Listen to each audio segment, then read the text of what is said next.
Two. Hello, check. Hello, folks. Hello, friends.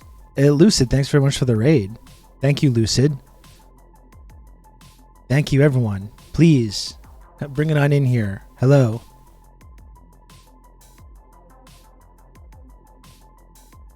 Hello. What is up? What is up, folks? How are we? How are we doing? You can count on me. You're going to have good old Rob to talk you through all this. President Xi, release the COVID inoculation mist from Wuhan to help Rob. Thank you, Goat's Head. Thank you very much for the 10 months tier 1. I need that COVID inoculation mist as well. So thank you for the... I've been trying to get in touch with President Xi about this and so far nothing, but thank you, Goat's Head. Shirt is fire. Thank you, Stubble Boy. Here's the shirt.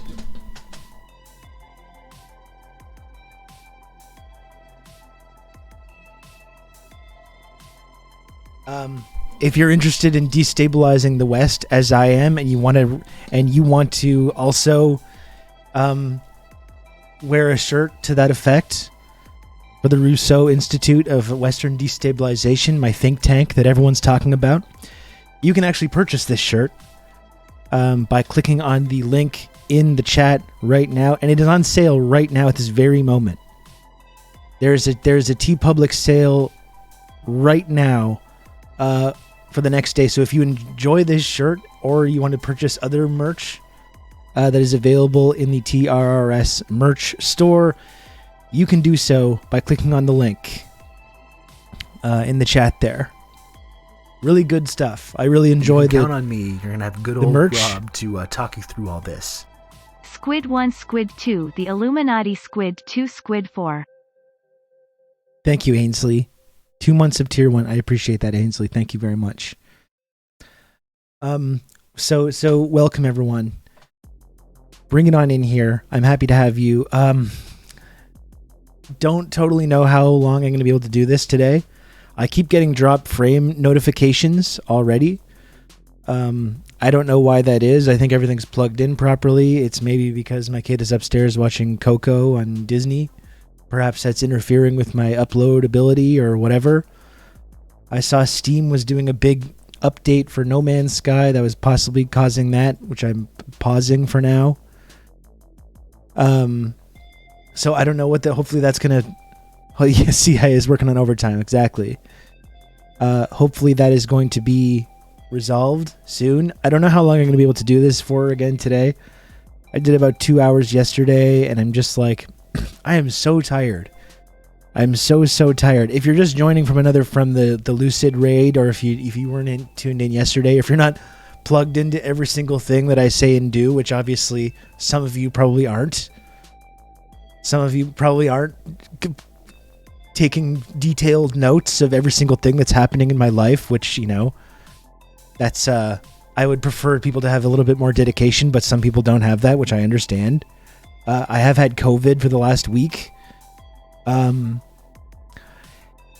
I'm so tired. I am so tired. I slept probably about 10 hours last night. I slept about 9-10 hours, and I just woke up feeling like I just didn't sleep at all. Like I am just like unbelievably exhausted and tired, and with the brain fog and all that stuff. More brain fog than usual. You know, usually I'm used to dealing with a certain amount of brain fog, and now I got even more than usual. So figure that out. Too bad you're not in the U.S. Biden beat COVID last year. I know, that's very unfortunate. Biden shut the virus right down, and if only I had been there, then I would have been safe. So I wasn't totally sure I could do this stream today, but again, it's not, as it says in the title, it's not about me. It's not about me, right? It's not just about me. There's a whole community here that relies on me to deliver them content. The content that they know and love. Brain fog is unfortunate. This is the level of fucking disrespect that I have to deal with here in this community. Brain fog is from my own mod. From my own mod. Not just like a random chatter.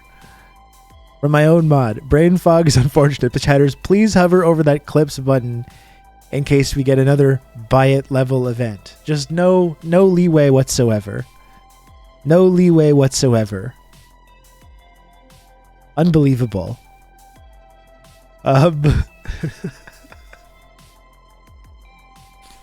So yeah, I wasn't sure that I was going to be able to do it, but here we are. In fact, I missed you guys when I was away, anyways, and I do want to be able to at least take some time to come hang out. It's hard too because, and Lucid or anyone else that's in the streaming game can attest to this. I think I'm still dropping mad frames. I don't know what that's about. I don't know how to fix that. Follow the hot dog to the buy it quokening. Jesus Christ. I already lost track of what I was going to say. I had something before I got distracted by mean chatters. Doctors recommend a strict no COVID buy it. Oh yeah, we don't get sick pay or health insurance. No, that is true, Lucid. But also another thing is that, like, for me especially, just streaming in general really relies on building up sort of a sense of momentum and getting into the routine of doing it every day. And it's tricky, I think, sometimes when you get knocked out of that, when you have to take a break for personal reasons, or when you get knocked out of it for like uncontrollable reasons, to try and like get that back. It's you need to have that sense of like a momentum, and it's once you lose that, it's really tricky to kind of like just create it out of nothing, and you kind of have to just force yourself to. Sadly, no mandatory sick pay in Canada either. Yeah, it was nice when we had like COVID relief for those like 4 or 5 months at the beginning of the pandemic, but fortunately the pandemic ended after those 5 months. So, and there's no need to ever do anything again about that. At least there's free health insurance. Well, for now, yeah, for now. Even though our quote unquote free universal healthcare system is not universal at all, and doesn't include a lot of like important medical procedures. There's kind of something interesting happening in Canada right now, which is that the pandemic has taken our kind of decaying healthcare system that's been sort of neoliberalized, and it's been subject of cuts. It's been means tested increasingly, like over the last couple of decades. So now we have this like rickety, decaying universal healthcare system that now the pandemic is obviously exposing all these problems and making them worse. And now, lo and behold, we got people coming out of the woodwork saying, well, we need to fix these problems by privatizing it even more. So who even knows how much longer Canada is even going to have any kind of universal or single-payer healthcare system. There's the vampires are circling right now. The vultures are circling the Canadian healthcare system. And, they sense the blood in the water, and they're getting ready to get in there with their dirty little fingers and start privatizing and cutting even more and making it even worse.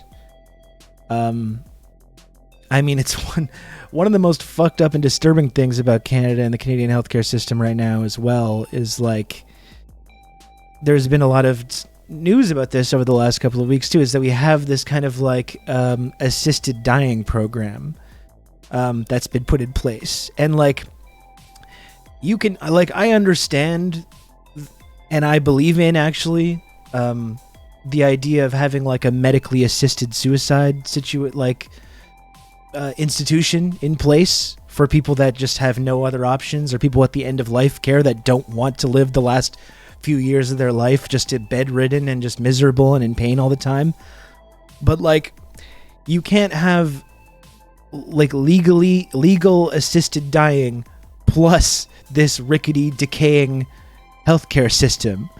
And like right now, what that's turning into is not some humane thing, but basically a eugenics program for the poor and the disabled.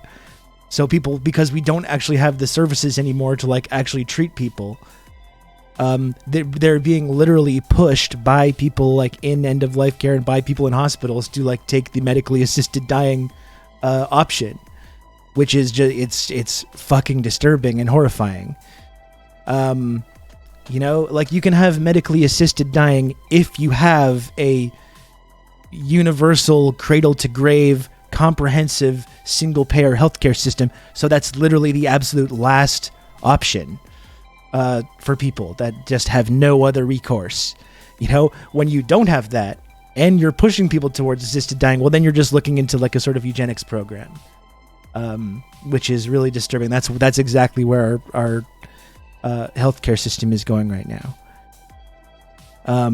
And assisted suicide shouldn't be a substitute for housing. This is what I mean. Like that's just a death camp. Like that's not humane.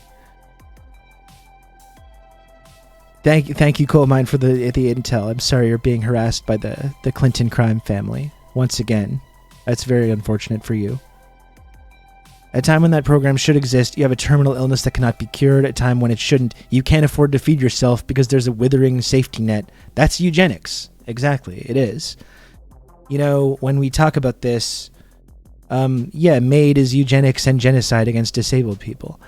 When we talk about this, like I always think about my grandmother, who spent she was like a really bright woman, full of like life and vitality and energy, and just spent the last like 6-7 years of her life just completely miserable, just bedridden, just like barely able to function, you know, and seeing her go through that, and the lack of dignity involved with kind of living like that. Isn't this the death panels they were fear-mongering about? Yeah, that's exactly what it is. I mean, it's disturbing. There's footage coming out of hospitals of people being like, hey, you know, you can take this medically assisted dying option, right? Like, you know that. And they're like, I don't know. And they're kind of like, but you should really think about that, though. But I do think something like that is important. I think it's important to have that option, but you can't have that option and present that option for people that are just like otherwise could have the ability to live with dignity, that could, if they could get care, if they could get therapy, if they could get housing. Like, you know what I mean? I understand why medically assisted dying is a thing, and I agree that it should be an option for people, but the way that what is happening right now is just, this eugenics program for the disabled, the poor, the homeless. It's really fucking disturbing. Yeah, it's an important option for people to have, but you should never be pushing it on somebody. Yeah, and that's literally exactly what's happening right now in Canada right now. It's incredibly disturbing. And meanwhile, our healthcare system is not going in the direction of becoming more accessible and more universal. It's going in the opposite direction. It's gonna we're only gonna get more of a privatized system. So it's like as we move into the future, that is going to be more and more, I think, how people are pushed into taking that option, which is incredibly fucking disturbing. Yeah, and that's the thing about that situation with Doug Ford and the bee. He's talking about privatizing healthcare when the bee flew into his mouth, and like that was very funny, and I understand why people shared that clip, but I think the text of what he was actually talking about got kind of lost while everyone was laughing at the clip of him swallowing a bee, and we weren't really focusing on the content of what is happening under the Ford government with the healthcare system in Ontario. Yeah, classic Tory move, underfund, then say it sucks to underfund it even more. It works so well. Yeah, and it's not even the Tories, Zach. It's like this is a bipartisan consensus over the last several decades in Canada. This is a byproduct of the neoliberal era, which both main parties in Canada have participated in. I didn't find the bee thing that funny because he was discussing his plans for mass social murder at the time. Yeah, I think you can hold two things in your. I think you can find it funny, but also maybe continue focusing on the main point of that, which was the mass social murder.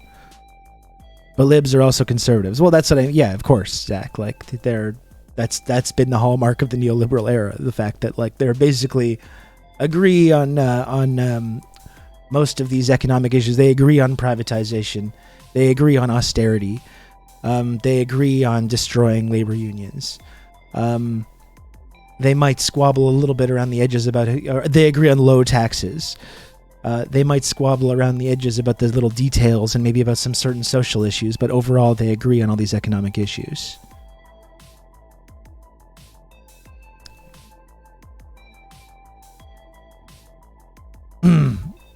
At least I have Rob to get me through all this. Yeah, Kijiji, also a fellow COVID sufferer. Get well soon, Kijiji. Some of them are in favor of trans drone operators, though, so we can't criticize them. That's right.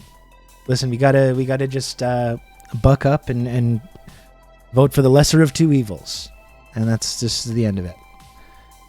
And fortunately, in Canada, we have a multi-party democracy, so we have a very vibrant third party that's like really into socialism and providing a really strong and forceful counterexample to like the way of doing things. So that's the good thing about Canada, is that we have that. So we're saved.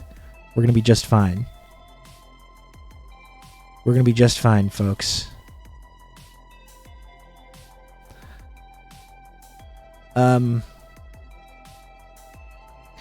You know, I guess it's an interesting way into something that I wanted to mention yesterday when I was talking about having COVID.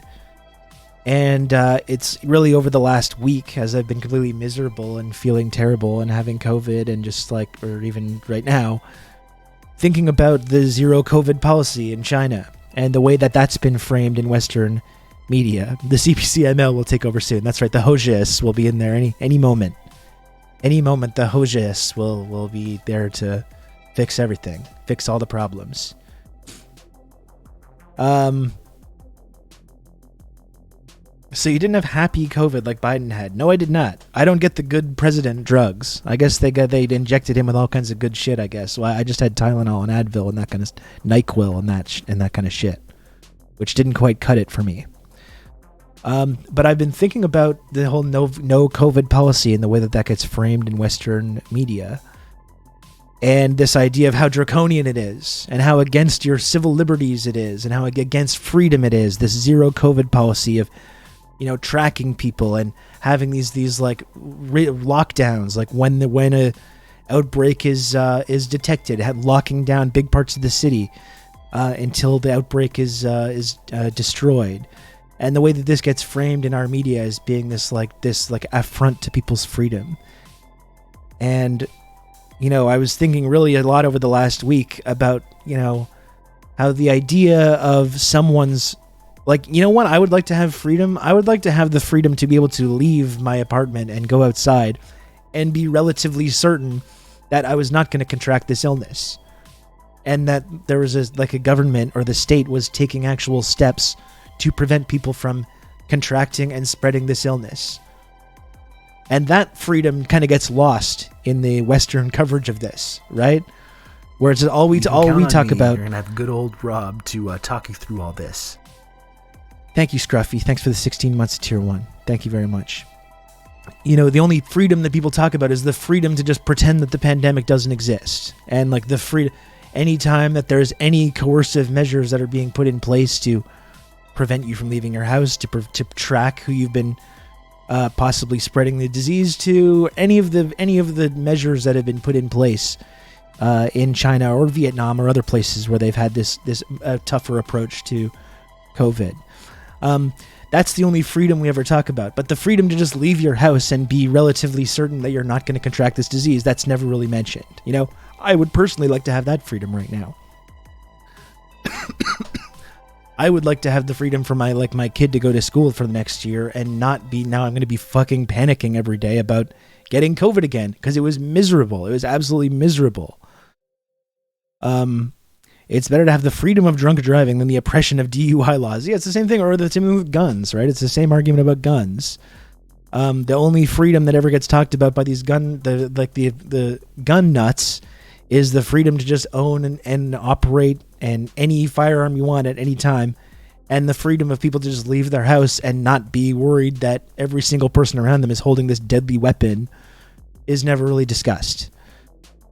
Or like how we're not free unless we can go bankrupt from medical expenses. Yeah, it's kind of interesting how that only goes in one direction. You're going to have good old Rob to talk you through all this. Also hope you feel better TRRS Momo. Thank you, Sir Brain. I appreciate that. 6 months of tier 1. I appreciate that, Sir Brain.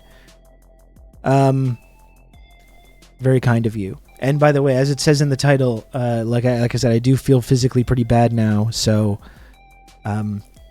if you do subscribe to the channel today, and I hope you do, because I've had to take all the time off from streaming that I couldn't really afford to do.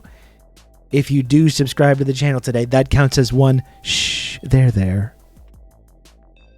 So if you feel like saying, You can count on me. You're gonna have good old Rob to talk you through all this. if you feel like saying shh there to me, you can subscribe to the channel today.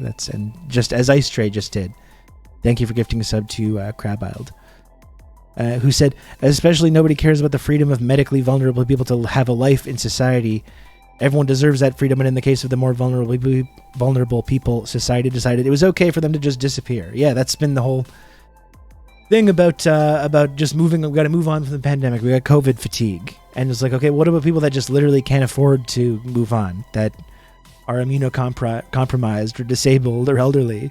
And it's like, well, you just got to stay in your house. I don't know what to tell you. Fuck off and stay in your house. It's like, okay, so it just seems like we care about certain people's freedom, but when it comes to other people's freedom, we're just like, we don't care. It's the Stephen A. Smith. I'm here to tell you right now, we don't care. That's how we're treating immunocompromised and disabled and elderly people, chronically ill people, and just anyone that doesn't feel comfortable going out and doesn't want to get this illness, which again is really, really debilitating. Like, I'll tell you from my own personal experience, really, really horrible. Hey Matt, how's it going? Thanks for joining us. So yeah, it's like I think that would be a trade-off that I would certainly be willing to make right now. I would happily give up the freedom that comes along with having like a state in place that's going to take every single measure possible to ensure that there are not outbreaks of this illness in their society. As much as that gets framed in our media as being this like terrible thing, I think the way our governments and our state have dealt with it, which is just pretending now that it doesn't exist, accepting that like millions of people are going to get infected with this and spread it to God knows who, and just saying that's like, well, that's just acceptable collateral damage.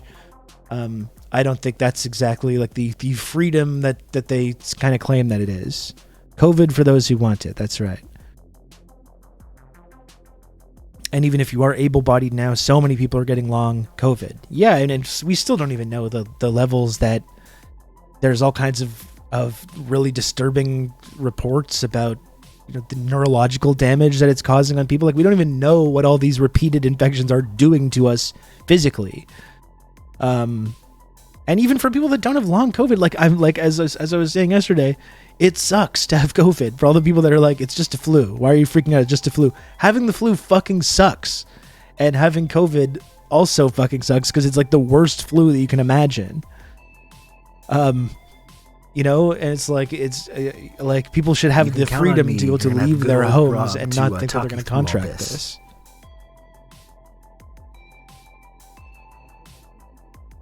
Thanks, Risk Inverse. Thanks for the gifted sub. I appreciate that. I'm glad I hopped in today because I'm feeling more and more isolated lately with the CDC updates and everything. Yeah, it's incredibly disturbing the ways that the CDC and these other major health organizations have just been like, well, you know, what if you get symptoms? What do you do? Just stay home until maybe you feel once you're 75% better, then you're free to go back out.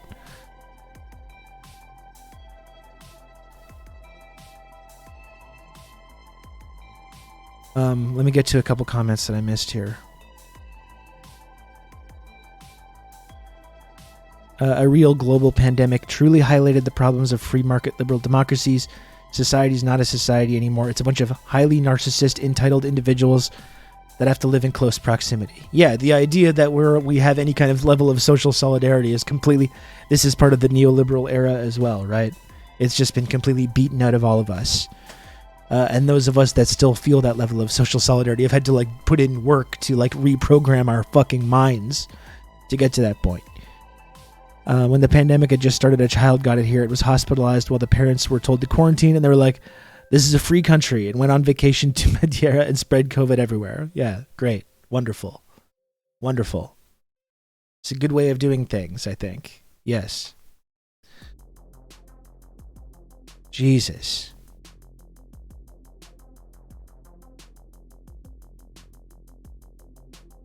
The flu wrecks me. The only benefit of these last few years is I haven't gotten my yearly devastating flu. Yeah, I mean that's what I was saying. For a while, like when we had we never really did serious lockdowns, but even when we had a basic level of like mandatory masking inside in the grocery store or in public places, I was healthier than I had been in years for those like 18 months. And now we're just saying like that's all. No, that's just goes away now. And now because it's like a political thing, it's become a political issue. No politician in the West, no politician will ever say we need to go back to mandatory masking. No one will ever say this because now it's like a political killer. You know, it's a political dead end. Well, it's like, okay, great. I'm happy to hear that it's a political dead end for your fucking career. Just to not take this basic fucking precaution. Like we're seeing the COVID numbers right now are as bad as they've ever been, and we have no mandatory masking in any of these public places.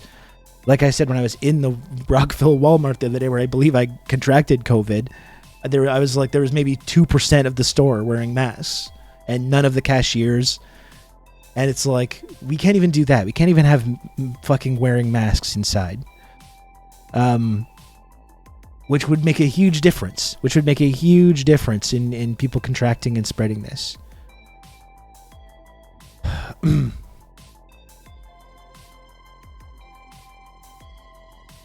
So many people call a bad cold the flu to the point where no one actually knows what the flu is. Yeah, I think the last couple of years have been evidence of that for sure. My wife, me, and my 2-month-old all had COVID at once, and the shit was so fucking hard. Like, we're all fine now, but I'm not doing this every 3 months. Yeah, Zach, like this, it was the last weekend when my partner and I both had it really bad, and our kid came back, my kid who was staying with my mom for a couple days, came back. It was just miserable, and he got it immediately. You know, it's like I'm thinking about having to go through that like multiple times this year, and I'm gonna fucking lose it. They go nuts when they see zero COVID policy of China. Even libs like the Washington Post, it's all about, well, why can't we continue with our consumption just because Chinese people don't want to get sick? Yeah. Consistently, like since the beginning of this, the way that the COVID response from the Chinese government has been framed in our media has just been fucking wild to me. Like, remember all the Olympic coverage a couple months ago? All the like Western journalists are like, oh, it's so spooky. There were like people in the hotel at the chocolate fountain are wearing these like big masks, and it's like, yeah, no shit. They're trying to prevent people from like spreading a potentially deadly illness to people. You know, it's fucking wild. Ugh.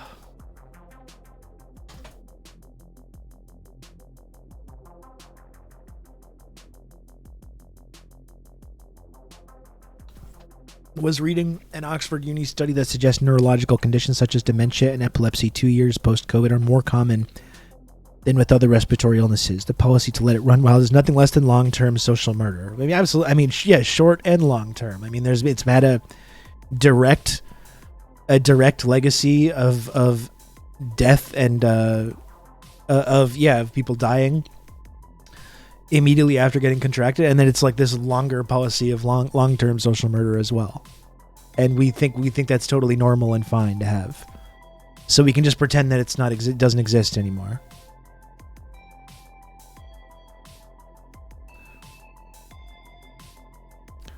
Yeah, earlier the mandates were supposed to be tied to monitoring of COVID numbers. Now they totally gave up even during surges. Yeah, just completely just wiping their hands of the entire thing. Like it's truly fucking amazing. It amazes me that tons of people in mostly Asian countries wore masks even before COVID. Yeah, because they had dealt with outbreaks like that before, not as bad, but. And like I was saying, like I've been saying before, even if COVID was completely obliterated, it turns out that I think wearing masks in public places like grocery stores is just good public health policy in the first place, COVID or no COVID.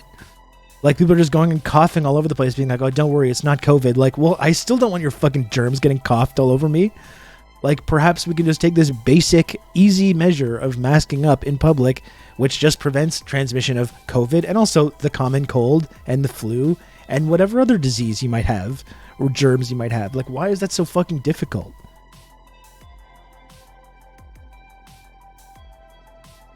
All those videos of angry right-wing guys recording themselves screeching at service workers removing masks, calling them servile filth. Yeah, seriously.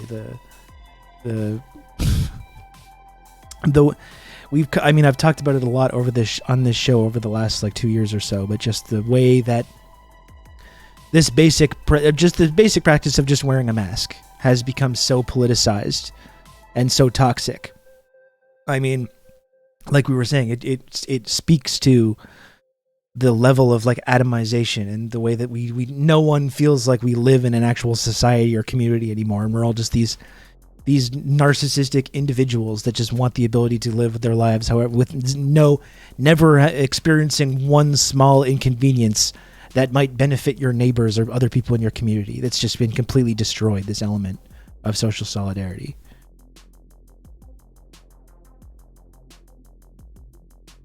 The worst aspect of neoliberal thought for me is that people assume this is what society has to be and that it can't change.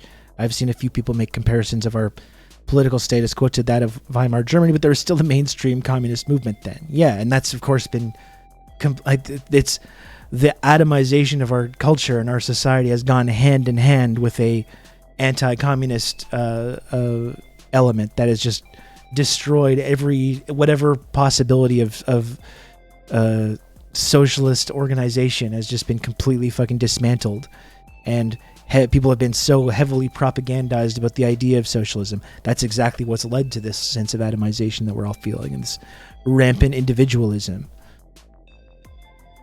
I remember Chud saying that Legault is a bad PM because he took so long to lift the mask mandates. The CAQ suckers are probably going to come back in power just because they don't want to force a mask plus a fourth jab. Yeah. I mean, the way that like even people like Doug Ford and Brian Pallister and these guys got so much credit just for doing, and Legault got credit for just doing the bare minimum of following some very basic public health priorities, and just got talked to like they were children. Like good job, wow, look at how good he's doing. You know, you can count on me. You're gonna have good old Rob to talk you through all this. 1SSHHH there. Oh, thank you, B-Rat. Thank you for the 10 months, tier 1, and thank you for saying shh there. I appreciate that, B-Rat. Thank you. Don't get me started on these European settler class crying about Orwell and their human rights at being quarantined for 2 weeks in China. Yeah, it's just completely unfathomable to us to have a society or a state that's going to take these measures that put the well-being of everybody over just people's like individual needs and like their need to feel like they're individually free to live their lives however they want at any time. You know, it's just unthinkable to us that there's any government that would be doing this. Yeah, remember Pallister crying for the cameras and then getting that whole big, like, I had like a week-long news cycle of all these American libs being like, Dad, look at this conservative that actually cares about public health and stuff like that. And it's just like, Jesus Christ. Fuck. Oh my God.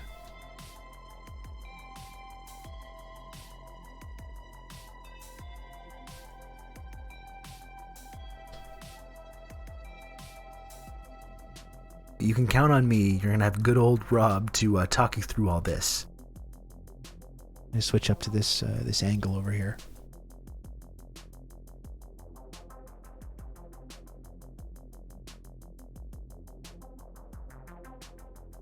Who is that? Disturbo. Thanks for the 10 months of tier 1, Disturbo. Thank you very, very much.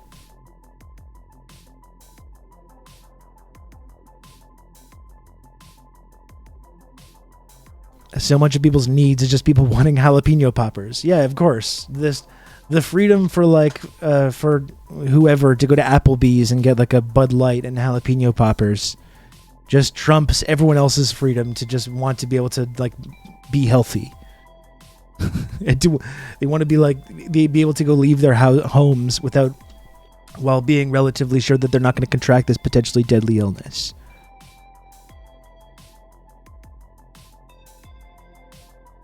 COVID-19 is the top third cause of deaths in the U.S. after cardiac issues and cancer. Imagine that.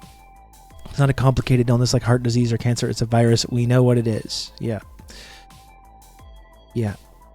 And it's just people of all across the ideological spectrum have jumped on this whole, we need to move on kind of, because that's the messaging they're getting from their liberal bosses, the people that they take cues from, the Biden administration and the people in the media. So, right, they're just jumping right on now.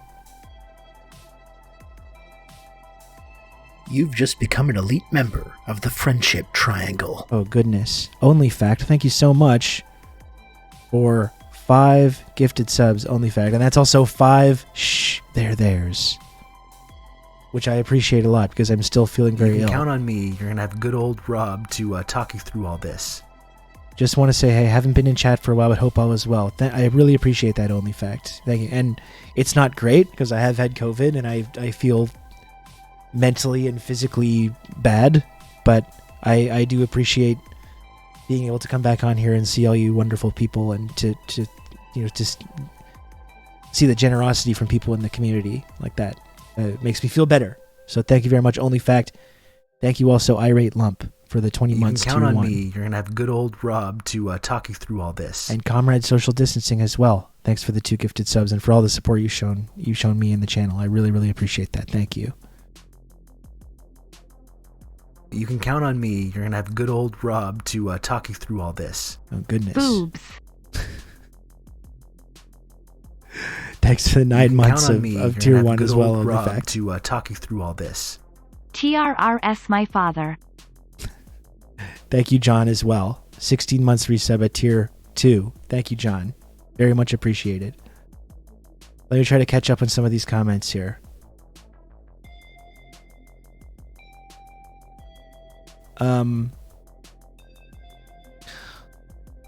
My longtime friend who spent years in the service industry still going out to sit down in a restaurant or bar to eat once a week throughout pretty much the entire pandemic has severely lowered his standing with me. It's so fucking selfish. Yeah, and you can count on me. You're going to have good old Rob to talk you through all this. Like, I understand. You can count on me. You're going to have good old Rob now it's getting a little rude. Talk you through all this. All the hogs made it, so I can never go to hibachi ever again. Disappointed. It's getting a little rude now. I was trying to say something and now people are very rudely giving me money and saying, shh, they're there to me. Let's try to find an appropriate moment here. Thank you, Sin Chow. 21 months resub at Tier 3. I really appreciate it. Thank you, Weenus, as well. 12 entire months of Tier 1 from Weenus of Lore. Thank you, Weenus. Like, I do understand that people, that the desire for things to just go back to normal. Like, I completely get it. You can count on me. You're going to have good old Rob to talk you through all this. Thank you, John. Thank you, John, for the gifted sub. Gifted Tier 1 sub to Oakless. Very much appreciated. But it's the mass giving up, I think, from a state level as well, and to start banning gifters. That's right. That's right. That's what I'm going to do. That's called best practices. When people are rudely interrupting the stream by donating money and supporting me, you get to whip out the ban hammer. And but yeah, just the whole mass giving up, and the I mean, even for a while when it's like you had to prove vax status, which of course we gave up on because that was too much. Also, it was too much to ask people to get. It's too much to ask people to wear masks. It's too much to ask people or mandate that people get vaccinated. It's too much to have proof of vaccination, even though, as we know, even the vaccines don't even prevent you from getting the virus in the first place. I'm vaccinated myself. Although I do need to get I regret now not getting a booster, which which I wanted to do, and just I never had the option wasn't available to me, and then I kind of just forgot about it, and I think that led to me having a lot worse symptoms than maybe I would have had if I had been boosted.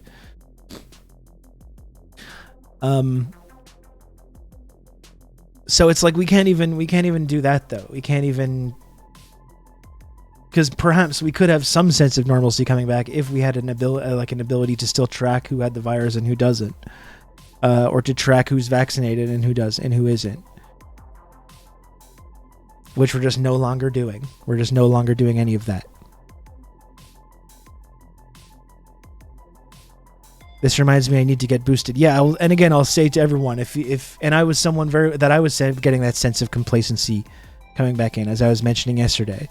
But if you've been thinking about getting boosted, I would encourage you to do so. And even if it doesn't prevent you from getting COVID, if it does prevent you from having as bad symptoms, then that's a worthy enough reason to do it. Because when you do get it, especially this recent variant, like I haven't been vaccinated for like a year, so I don't even know how much the antibodies are left in my body. And it was fucking horrible. It was absolutely horrible. So I would encourage everyone to do that if you have not.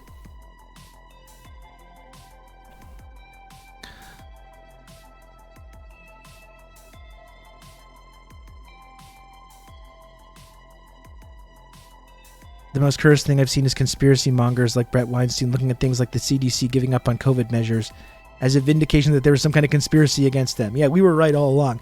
And that's not just the state giving in to the fucking whiners, right? All these people that complain nonstop about the masks, the vaccines, like they all won. And they were treated as pariahs in some cases by people. And we said, well, look at these extremists and look at these people screaming at Starbucks workers or whatever. But they won. They got everything they wanted. And our state just said, okay, you want to pretend it doesn't exist anymore? You don't want to wear a mask? Don't wear one. You don't want to get a vaccine? Don't get one. You don't want us to track who has a vaccine, who doesn't? We won't. They got every single thing that they wanted. The people that organized every single day around this issue and turned it into this political issue about the globalist big pharma vaccine COVID conspiracy and stuff. And then once they get everything that they wanted, they still don't stop complaining. And they use the fact that the state did just give up and did give them everything they wanted. And they use that as evidence that they were correct all along to never want to take any precautions whatsoever. God, it's fucking infuriating. It's fucking infuriating.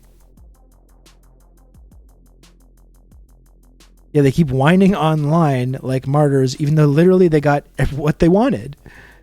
Everything is open with no restriction or precaution. They're still whining. I mean, that was the whole thing with the fucking caravan or whatever, the trucker caravan.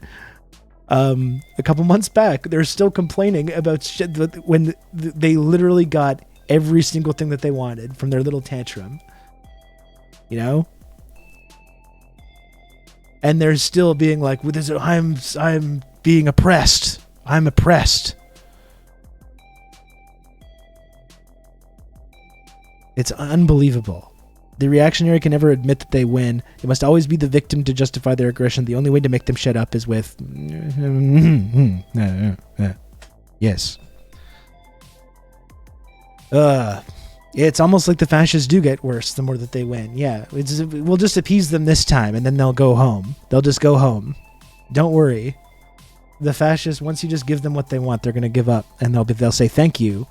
Thank you for giving us every single thing that we wanted.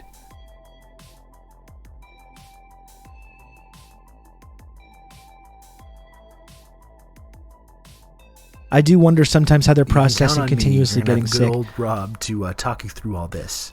Thank you, GMO. Thank you, GMO, for the gifted sub. I appreciate that.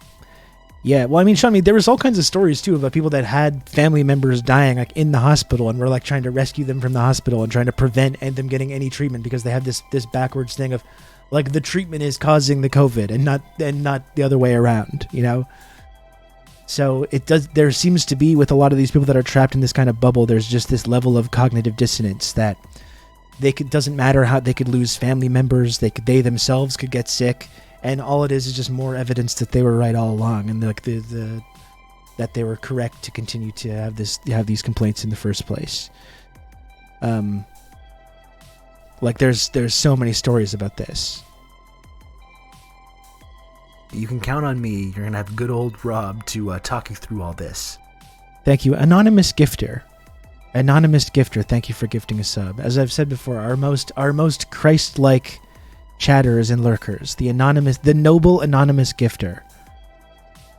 We love the anonymous gifters, folks. They don't ask for anything. They don't want acknowledgement. They just want to be supportive. Wonderful people, our anonymous gifters.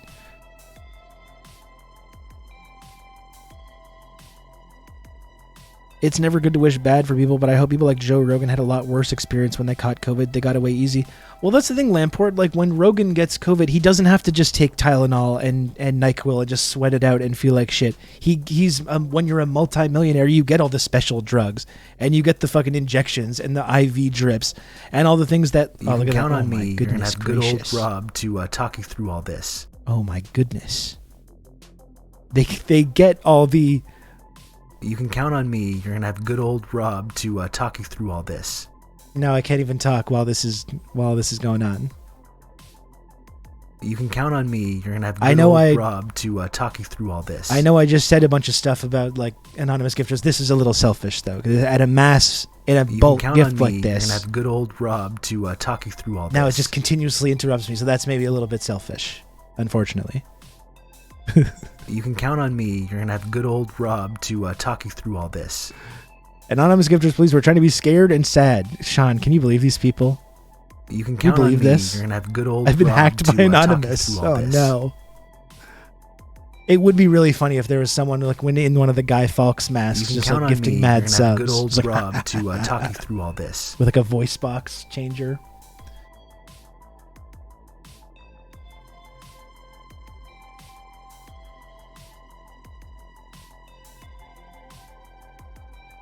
But yes, talking about people like, and thank you very much, Anonymous Gifter, for the 7 gifted subs. I do really appreciate it, even though it was a little frustrating to be interrupted like that. I do appreciate it a lot. Thank you. But that's what I mean. These multi-millionaire media figures like Joe Rogan, they get all the special treatments to be able to deal with the symptoms, the very, very severe symptoms. Joe Rogan's not toughing it out with NyQuil or Tylenol, as the vast majority of other people are. To say nothing of people in prisons or like the homeless or the disabled, who are barely able to deal with it at all. That's the very... And so then Joe Rogan can just go online, go on his show, whatever, and say like, yeah, I had COVID. It was not a big deal. It's because of my great genes and all the exercise that I do. Also, the fact that I'm a multimillionaire and I get every single possible medical treatment that you can possibly use to deal with all the symptoms. Mr. Russo, we have your apes. Oh, no.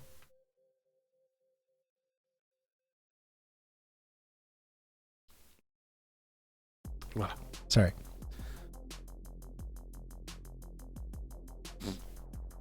Fox News about to be like, who's this anonymous gifter and why is the left being pushed by him? The mysterious anonymous gifter.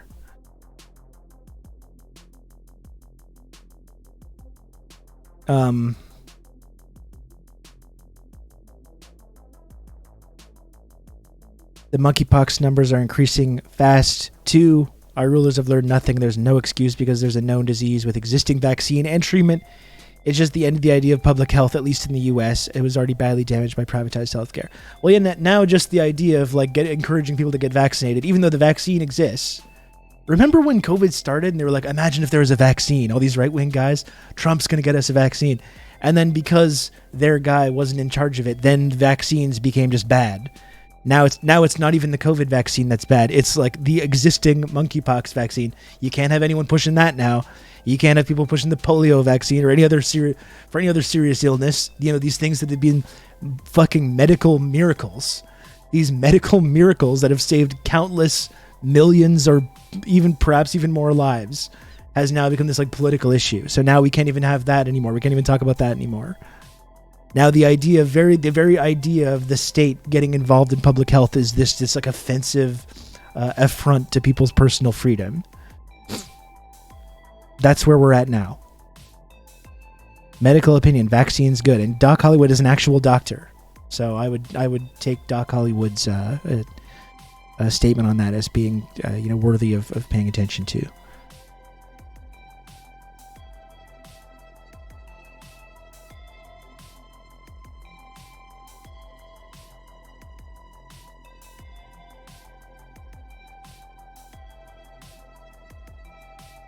It's so sad how many regular nice people have been taken in by the propaganda about vaccines and shit. Yeah.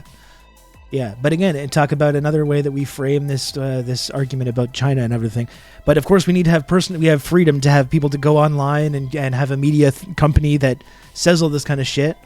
And the moment the state says, like, I don't think you should be able to allow to share this like medical misinformation that's limiting our ability to contain this public health crisis, that's too draconian, right? And when China says you can't just go on the media in China and be like, I think these vaccines are actually making people sick, and they'll be like, no, you're actually going to go to jail now for saying that. And we see that as being like, oh my goodness, that's so scary. That's so scary. Or to have the state, like clamping down on social media, or posts that are spreading this kind of misinformation.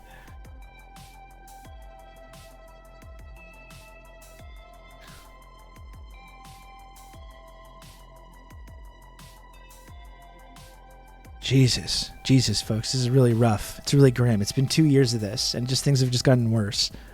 Remember for like 6 months when it kind of felt like, oh, we do have a sense of social solidarity. Wasn't that nice? Wasn't that kind of nice when it just felt a little bit like, oh, we'll stay home, we'll try to take care of one another? There was a little bit of that for just a few months. And it was like, wow, even in our capitalist dystopia, we still have this ability to to try and like take care of one another. And maybe we can reverse some of these. It was about climate change as well. Perhaps we can even reverse some of these trends that are leading us down this dark path. And it's like, oh, nope. Not so much. Not so much. Hello, Bon, what's up? I hope you're feeling better. I'm sort of feeling better, but I still feel quite bad today. But thank you, Bon. And if you don't get notifications that I'm live from Twitch, which happens sometimes, I would encourage people to join the TRRS Discord server. And if you join the Discord server and sign up for the alerts, then you will never, ever miss a notification from when I go live.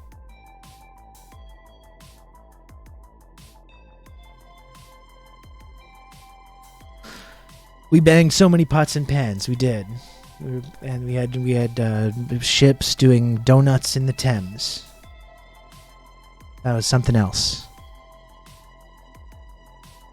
Very brave to stream while sick. I would just be in my bed all day. Well, Crabald, I mean, like, that's what I have been doing for the last week. Like, it's been over a week. It was last Wednesday that I woke up feeling like the really bad symptoms, and when I tested positive. So I'm feeling like mostly better.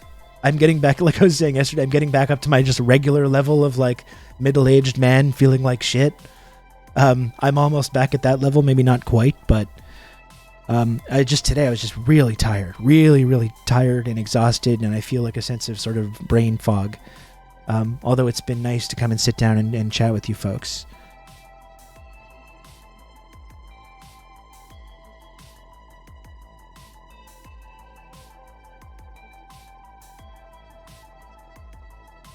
Or just set your homepage to Rob's channel, like me. There we go, Kijiji. That's what I like to hear about.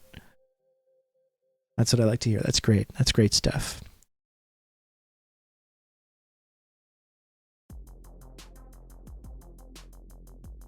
Discord is even worse for notifications. Okay, there we go. Sounds good. That's good.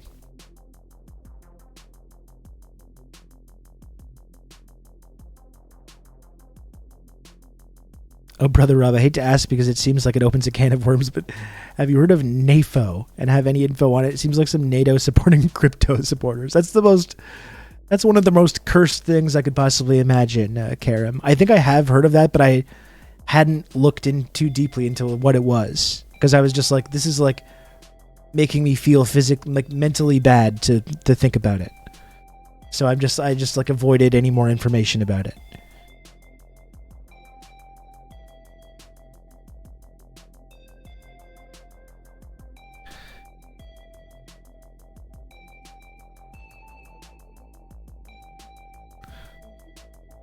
At tier 4, you get a personal SMS from Rob when he goes live. And Bob says, this is a joke, but my BF streams have started doing this for me because I kept missing start of the streams.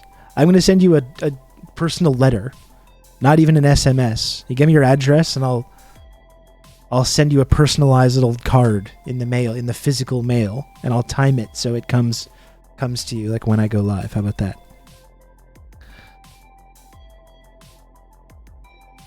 I'll do just everyone that wants that service, just sign up, and I'll devote my entire life to doing this.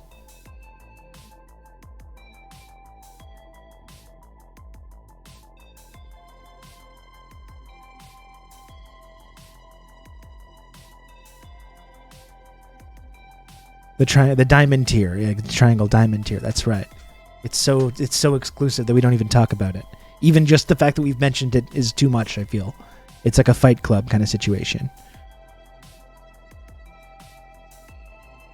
I bet Rob has mad calligraphy skills. I actually do not. I have handwriting like a child. I have horrible calligraphy skills.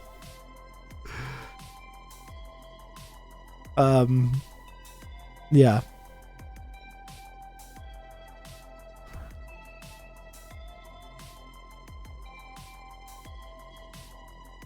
Candygram from chat, or a songgram, that would be good too. If someone showed up at your home to sing a little personalized song every single time I went live, that'd be good.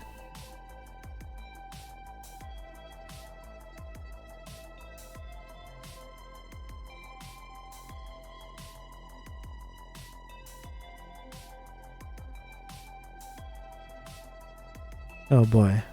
I don't know. Do we want to keep talking about this? I mean, we can.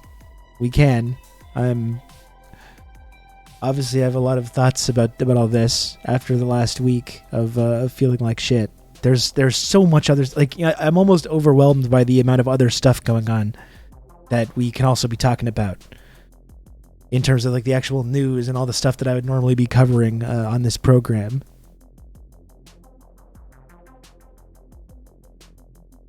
I'm like kind of overwhelmed by the amount of things to get into. Kind of sweating too. Man, the sweating when having COVID was just the absolute fucking worst. I have never actually, and that's not accurate because I'm a fairly sweaty guy, but was doing a lot of sweating over the last week, folks. Really not good. The whole simultaneously feeling like you're being broiled alive and living in like a meat locker freezer at the exact same moment simultaneously. Really not pleasant. Thank you, Ainsley. Thanks for stopping by. I appreciate it. Thank you. Anyone else feeling the mental exhaustion of feeling like you're witnessing the world ending each time you open the news, especially with climate news? I can't really deal anymore. Yeah, I mean, absolutely, Crabald. And it's had such a time distorting effect, you know, because like really, like, can you remember what it was like before Trump as well? And then Trump, the election happened, and then all of a sudden every single day, every single time you open the news, it was just this nonstop barrage.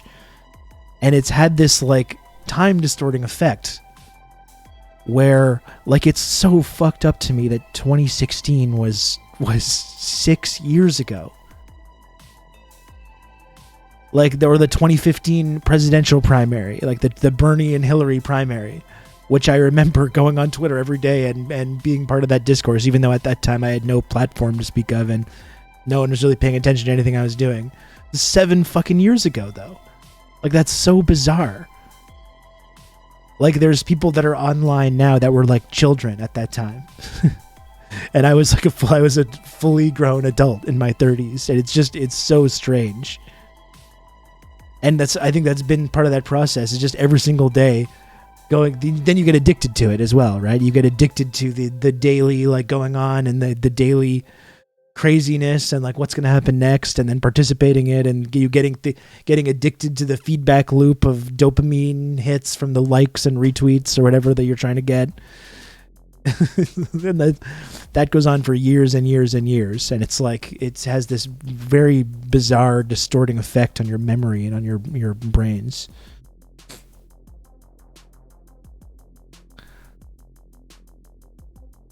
Our children will be fighting in the water wars before we know it. God, I'm trying not to think about that kind of shit right now, Dakadoon, even though you're right, but if we are headed toward World War III, yeah, my kid's going to be in a nice age group right around that time to get drafted right into that. That's a fun thing to think about as well. It's true, I wasn't so hooked on the news before 2016. I hadn't really realized that. I mean, like, because I've been really into like Twitter and talking about politics on Twitter for a while, probably since around 2010. Was when I really started using Twitter a lot. But I think it had this like magnifying effect after that time, I think, where it just became so much more exponentially crazy, like all the stuff that was going on every single day. And just the constant barrage of stories and like world is ending kind of themes that you're absorbing every day. And then you had the climate, like you mentioned, the climate crisis as well.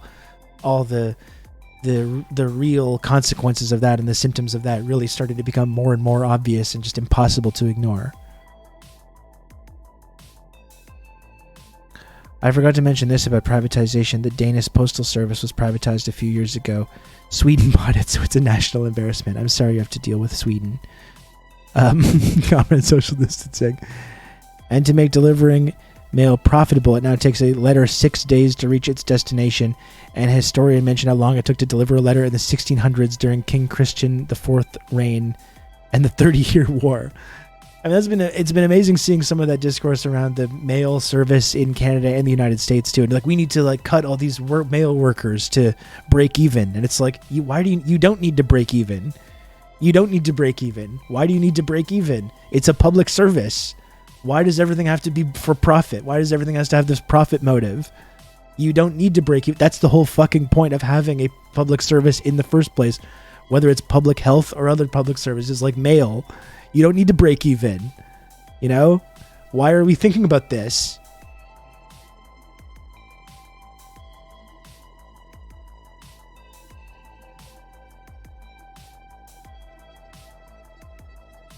It's capitalist brain rot.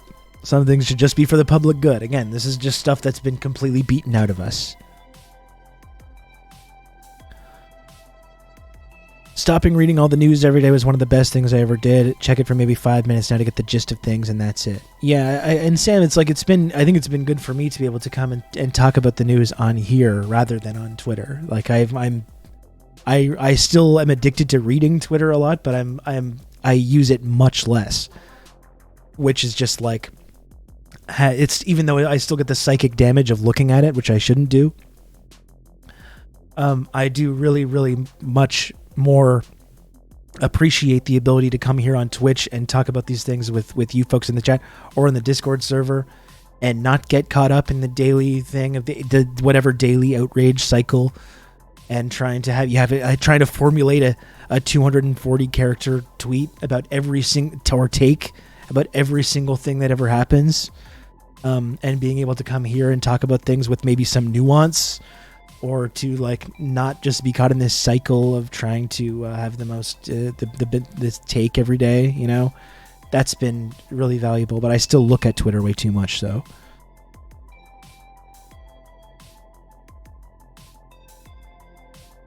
Important context, I forgot Denmark is a tiny country, and a letter taking 6 days to be delivered is playing citizens for fools. Yeah, like it certainly doesn't take 6 days to drive across the country or travel across the country. I wish there was a way to just block the Twitter discourse of the day. It is very freeing to just like stop participating in that. And as someone that I was very, very addicted to that,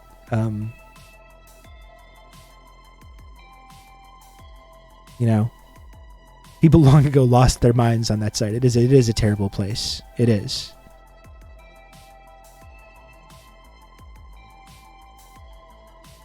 Things can be for the public good after you pay more for less, and the smart business boss man gets to walk out his office with the comically large money bag with money signs sewn into them. Yeah, exactly. Exactly. Hello, James. What's up?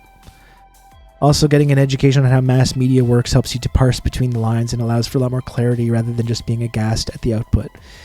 Yeah, seriously, Sam. And seeing the way, especially that people are still influenced by mass media as well. Like not just seeing the way that mass media is working, but also seeing the way that it influences people's opinions and thinking. And once you feel like you're outside of that, it becomes very kind of disturbing to see how much sway they have over people.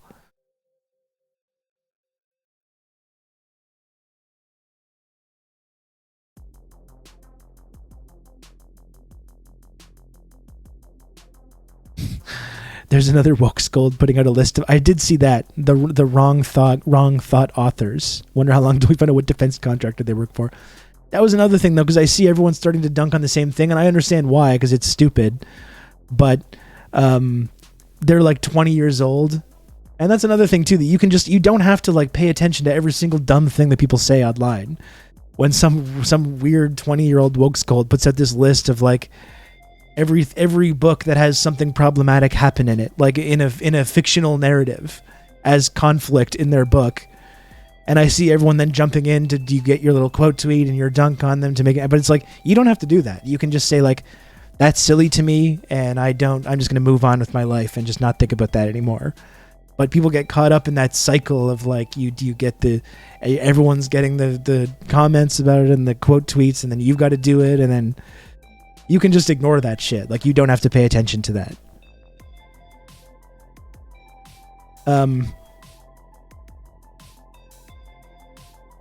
Did you get muscle aches all over your body at the worst of COVID? I'm about 12 hours into it, and every minute feels excruciatingly long. Yes, Kijiji, yes. I woke up, a week ago, a very early Wednesday morning at like 2 or 3 in the morning, and just my entire body hurt. Every single centimeter of my skin was in pain, and my muscles. I would say Tylenol is your friend. Kijiji. Because that does help to bring down fever and to deal with the pain symptoms as well. And a friggin' banana pants got a sub from Anonymous. Welcome to the community, friggin' banana pants.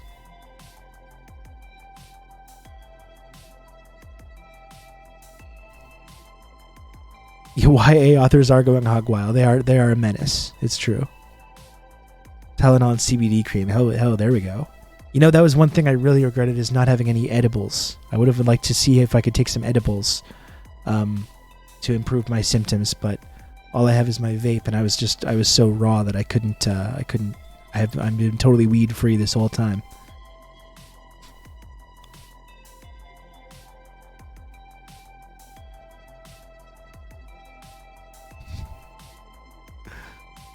There should be flair on someone's name on whether or not they've read any socialist theory. I can't take anyone saying no one will have kitchens under socialism. That's right. We had no restaurants or no kitchens. Just no one's going to eat. How about that? How about under socialism, we're all just going to stare? You're going to sit in a room, you're going to sit down and just stare at a wall. And you're just, I don't know what you're going to eat. You're just like, I don't know. We'll cross that bridge when we come to it. Don't talk to anyone. Don't do anything. Don't read anything. Don't write anything. Don't go out. Don't cook at home. It's all bad. It's all problematic. Just sit still. Just sit still and just don't try not to interact with anybody. You got to use your imagination to see. We're going to do the Hook, the thing from Hook with the Lost Boys. Yeah, that's right. The Lost Boys food. Thank you. Just going to imagine the food. That's the only non-problematic way. The wall will have a picture of the leader. Exactly. Hello, Lodane. What's up? What is up?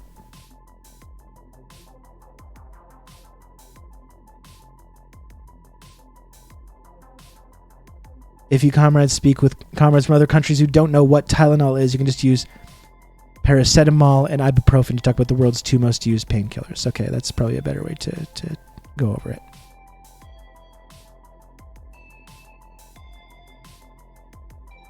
Not gonna lie, DPRK's flag having a pen with a hammer and sickle fucks hard. I agree. I do stand for the red, white, and blue.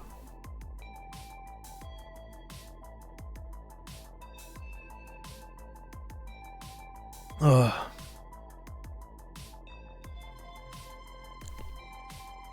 I do absolutely stand for the red, white, and blue.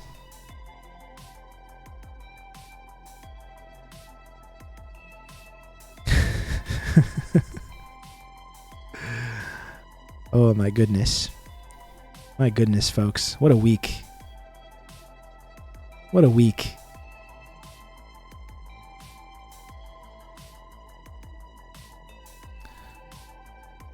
Sorry, I hear my kid running up and down the hallway.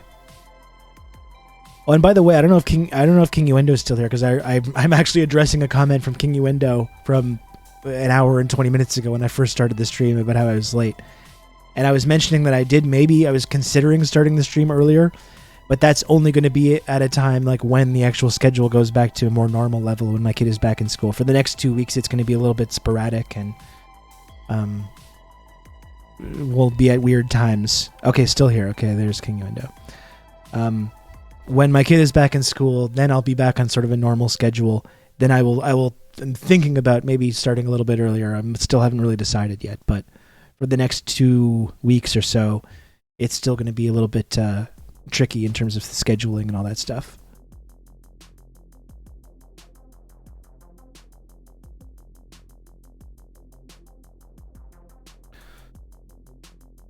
Watch out, don't take too much Tylenol. They sneak it into every cold medicine, and only take ibuprofen with something on your stomach. As a chronic pain patient, that's all they ever want to give us. I take the limit, but I don't want to see you with a bilious liver or tum-tum bleeds. Yeah, I have a problem with that, Lodane, too, because I have, as I've talked about before, I have chronic pain issues myself.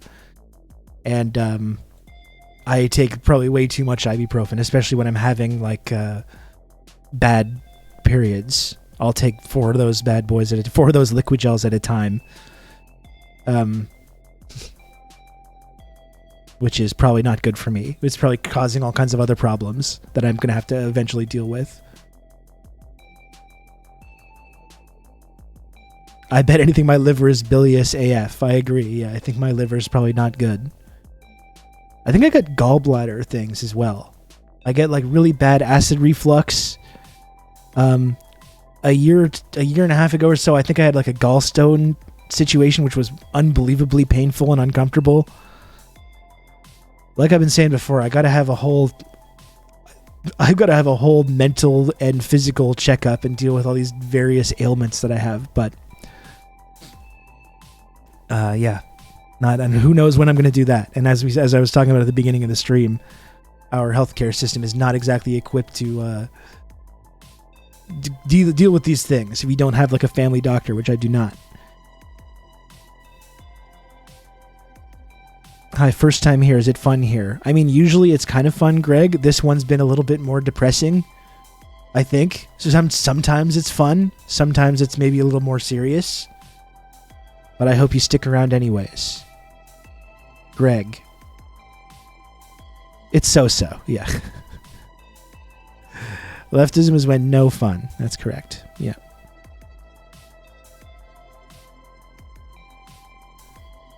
CBD and THC tinctures have been great for helping my wife deal with chronic pain. Yeah, so I was thinking too. I gotta get some more of those edibles.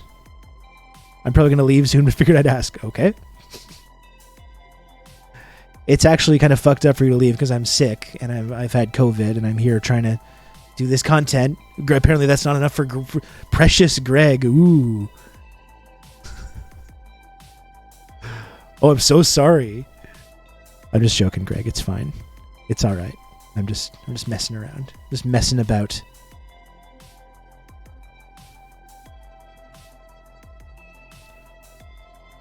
Getting a family doctor in Quebec is impossible, yet all the nurses look at me like I'm a dumb fuck when I say I don't have a doctor. Yeah.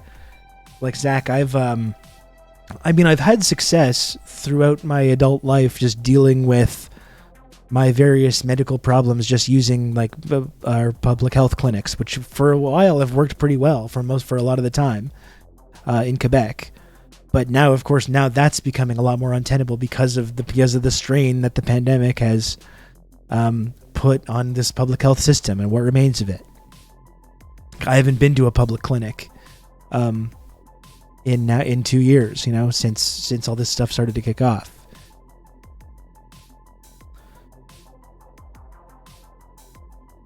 Being a dick to someone with a fever is actually so fucked up. Damn it. Flipped it. Did the Uno reverse card on me.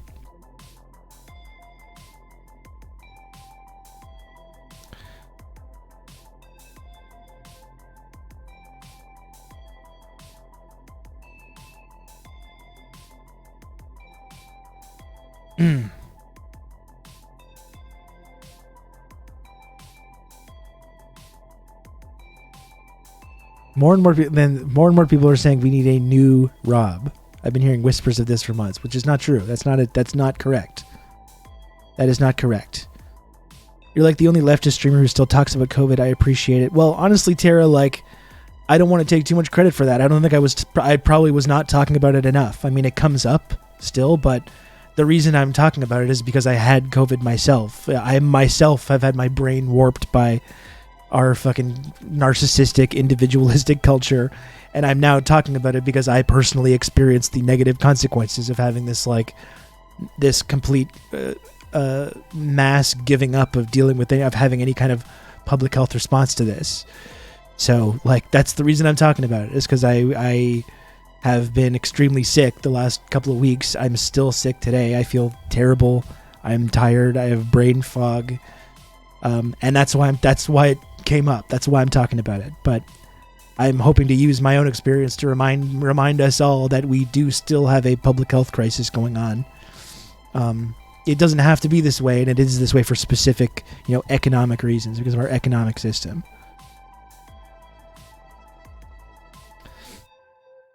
I fucked around and found out. It's true, and I was still taking precautions. I was wearing my mask in public around people, and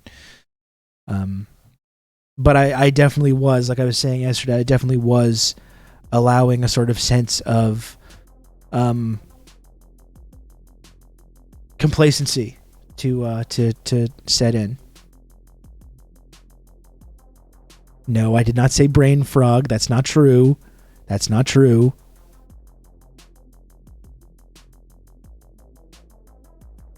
As I was saying also, with like in the Discord and elsewhere, it's like I have brain fog normally as well, and now I have like double. Now I have double brain fog.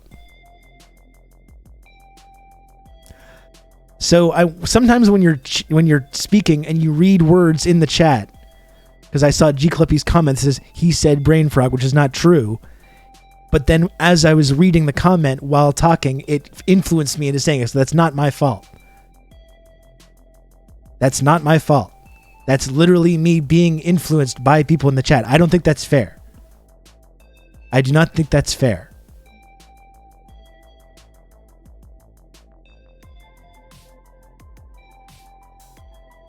Jesus. I'm pretty sure my boss has really bad brain. Now I can't stop saying it. Now I want to say frog. Has really bad brain fog. And I didn't say it in the first place as well. From when he had COVID, and he doesn't want to acknowledge it, it's going to be a problem that stays with us. Yeah, absolutely. I mean, that's another. Yeah, it's like I was mentioning earlier. Like we don't even know. We barely have an understanding of the kind of neurological effects that this is going to have on people that have had this disease or repeatedly gotten it. We don't even know, but we're just like, well, fuck. Hopefully, it won't be all that bad. That's what we're doing. That's our public health policy. Speaking of complacency, I'm flying cross country this weekend. Is this when I finally get the Rona? And there's not even mandatory masks on planes now, is there? Like, there's not, right? Like that to me is like amazing. On a fucking plane, we can't have a mandatory masking on planes anymore. That's how much we've given. That's the extent to which we've given up on this. Like, that's unbelievable. Basically just a COVID incubation tube. Yeah, wonderful.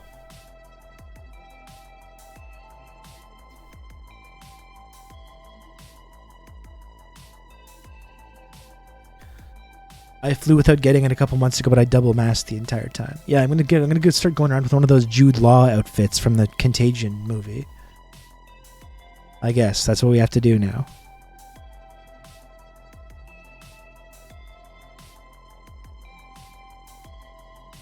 The video where the cabin personnel tells the passengers that mask wearing is no longer mandatory and everyone starts applauding. God, that's so disturbing. And that's the thing. It's like, I also understand if you're a stewardess or someone that works in one of these situations, that it probably is a relief, because we've outsourced the enforcement of these policies to these low-paid workers to deal with, and of course they don't want to do it anymore. Of course they're tired of getting fucking screamed at by these lunatics as they try their best to enforce this thing, because the state is just nowhere to be found. So, like, yeah, of course they're relieved by it, or service workers that have had to deal with this, like, be the public faces of this policy because the state is just completely gone. It's like it's you see how people are like programmed to be against these public health policies. Yeah, everyone I work with reminds me or others if we're wearing a mask. We, in fact, do not have to wear a mask. It's quite awkward. Yes, it is. Yes. I'd argue that Pilot put people at risk by making that announcement. Yeah, of course. Of course they did.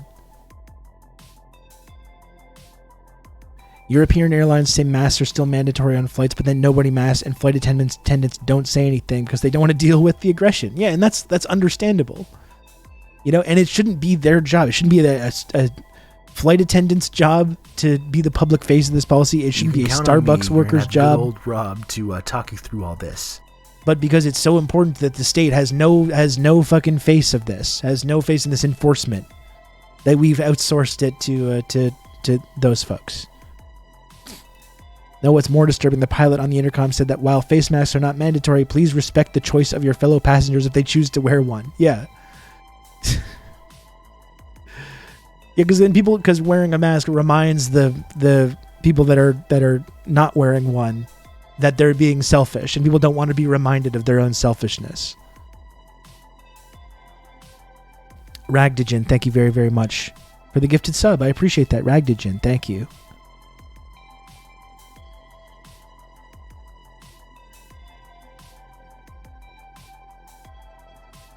Chad, just want to remind you that want you to know that Rob is 4 subs away from being completely healed. And that's a lot of theirs, which I really appreciate from the chat. Thank you. Thank you. Actually, it means you're soy. That's right. That's right. Good.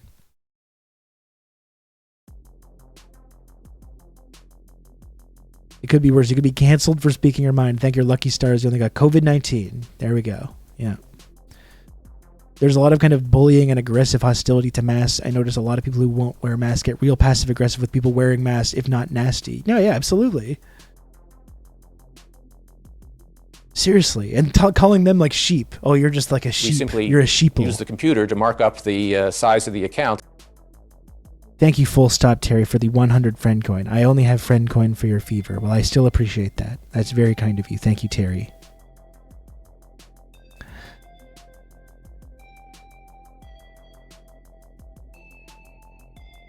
Yeah, I give my meanest stare to people coughing maskless in transportation. Yeah, it just reminds me of, you know, something that a tweet that I saw where someone was like out in public at a train station and just no one was wearing a mask. There's people just like coughing and hacking, and they look at the person that's coughing and they're like, "Oh, don't worry, it's not COVID." And it's like, who cares if it's not COVID? Who fucking cares? You're still obviously sick and just openly spreading your fucking gross germs everywhere. Why is it so hard for people to just take this bare minimum precaution? Remember those people trying to fight parents and children outside schools because they were wearing masks? Yeah. It's unbelievable the way that got politicized. I still just remain completely it's so depressing. The way that's been politicized and just has become this like political issue. And like I said, now no politician, regardless of how bad it gets, will ever institute mask mandates again, because then there'll be the mask mandate soy person or whatever, and they just can't do it. It's going to test really badly in the polling. So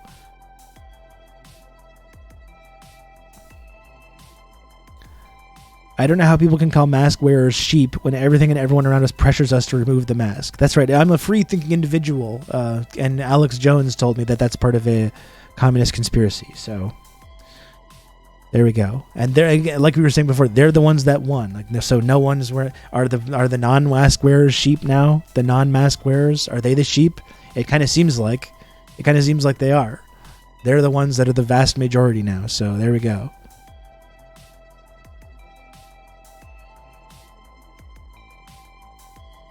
Yeah, the harassment that nurses were facing, like, it's just been like, So fucking depressing. Tomorrow is my last day at my shit job, but I'm willing to do a cursed Rob face swap for a slub rib. Well, we do love your cursed face swaps, Sam. We do love them.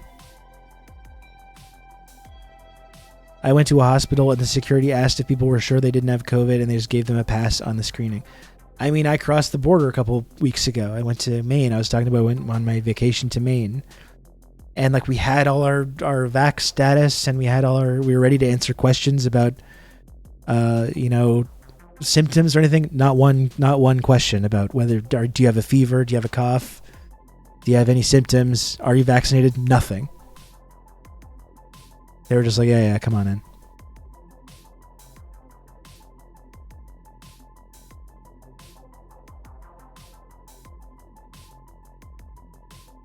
This guy tried to fight my boyfriend last year for wearing a mask outside on the sidewalk pre all the vaccines. How dare you treat Mr. Cluppy like that as well? Just very disrespectful. Very, very disrespectful.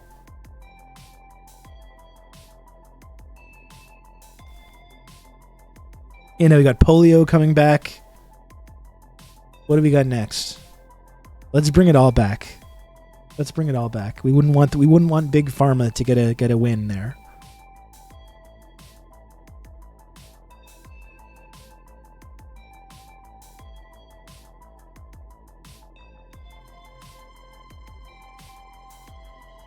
Maine really doesn't care. Well, and it's not just Maine, it's just the United States border in general.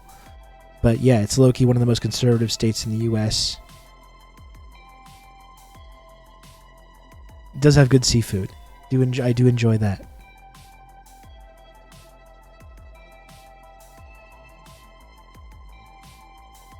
Fuck it, Plague 2. There we go.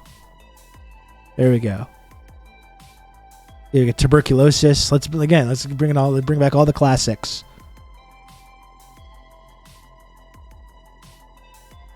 Fucking Christ. It's so disturbing to just live in this decaying society and culture, isn't it?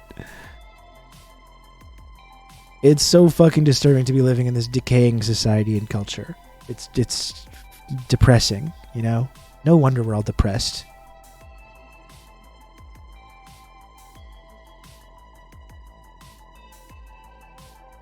Like I know people are going to be depressed regardless. You know, it's not always related to these like social factors or economic factors, but like you got to admit it would at least like alleviate some of the depression that we're experiencing if like we had some sort of measure of like economic stability, ability to get housing, if we had coherent public health policies, if we had mental health folded into our healthcare system.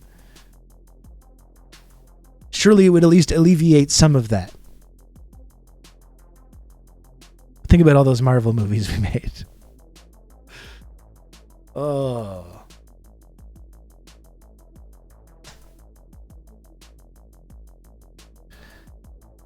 I'm tired of people using the excuse that there's no mask mandate. Lots of social norms aren't mandated, but we're expected to follow those. Yeah, I mean, it's not for sure. Like, it should be mandated to be in public spaces wearing masks. It should be, but that doesn't mean just because it's not doesn't mean that like you don't have to do it. Does not mean you don't have to do it.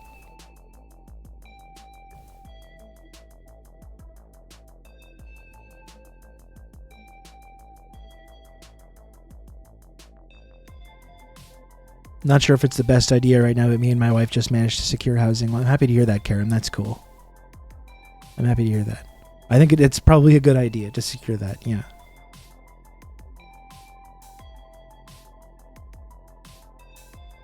I had to go without meds for over a week because they literally ran out first time in my life. That's probably a good sign, isn't it? That's a very good sign. Everything's going swimmingly. Everything is going just swimmingly. At least we're pivoting to global geopolitical conflict on two fronts. At least we're heading towards World War III. That's going to make things better, won't it? That's going to make things a lot better. That's the cure for what ails us. We need a massive global military conflict on multiple fronts. I think that's the best time. That's the best time to do that. So then it'll be right as rain. What could go wrong, exactly?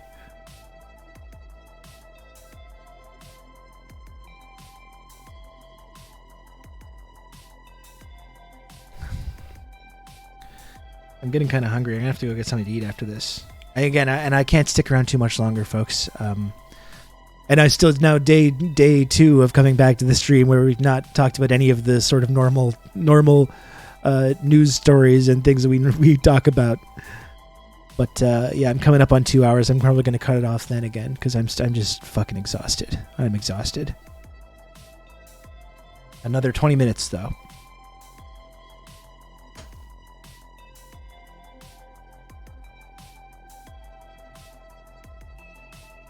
It has been nice. Yeah, it has been nice, Sam. And like we were saying before, like it's important that we still talk about this ongoing public health crisis that we've been in, you know? And like I was saying, I probably haven't talked about it enough over the last 2 years. And I myself have had COVID fatigue and had this sense of complacency and just want it to be over and wanted to be able to things to go back to normal. But unfortunately, our culture has mandated that things can't go back to normal as much as they try to pretend that it can.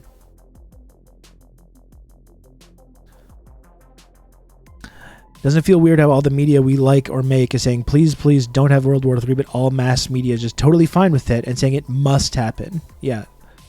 The saying it must happen while also absolving ourselves of all responsibility for having it happen in the first place. And you see people just accept this and just be like, yes, I hold these two ideas in my mind at the same time, that it is going to happen and it's not our fault at all. And we're only just defending ourselves.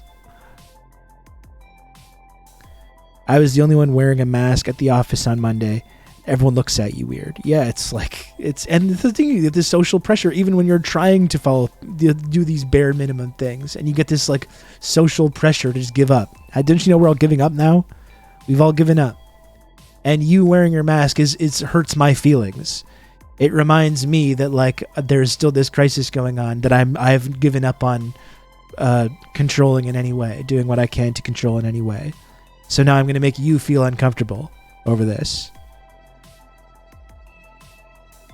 You know, it's just sad. Count on me. You're going to have good old Rob to talk you through all this. Rob, I'm sorry you got taken down by the coronavirus gun. Thank you, Red Scary. I really appreciate that. 20 months resub at tier 3. Thank you, Red Scary. I'm sorry too. Red Scary. It's been very not cool.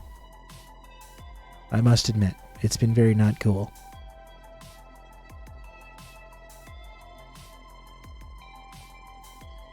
Someone said to me, oh, you haven't gotten it yet. Like, man, I don't want it.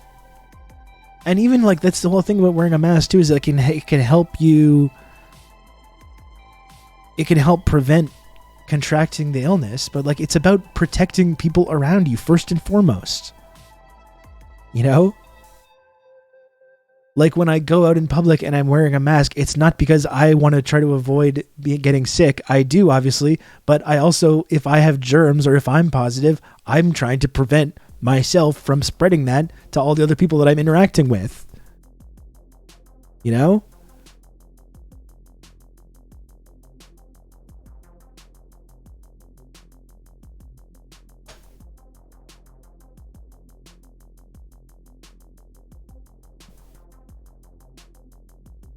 There are certainly parties where people purposely infect themselves and their kids. Yeah, and this whole false idea that you can have some kind of herd immunity, which has just been debunked and disproven like years ago now at this point.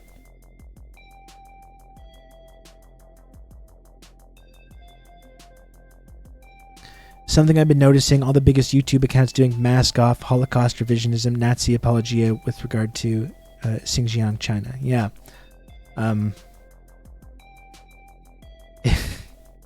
It's been very strange. I mean, that's been a main narrative of this show over the last 2 years, is just sort of paying attention to the way that this is escalating. And now it's like, I feel like it's gone through this like exponentially, this exponential increase just over the last couple of weeks.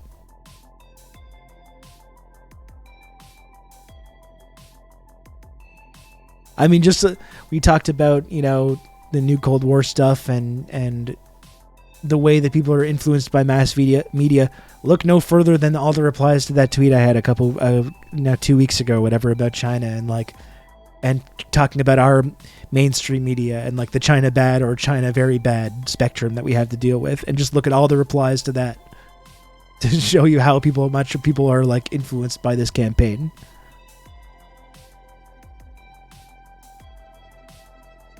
Hey, what's up, horse?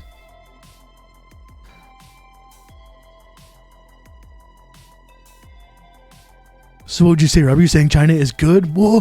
Whoa. It's unthinkable. Unthinkable that you could say something positive about this place.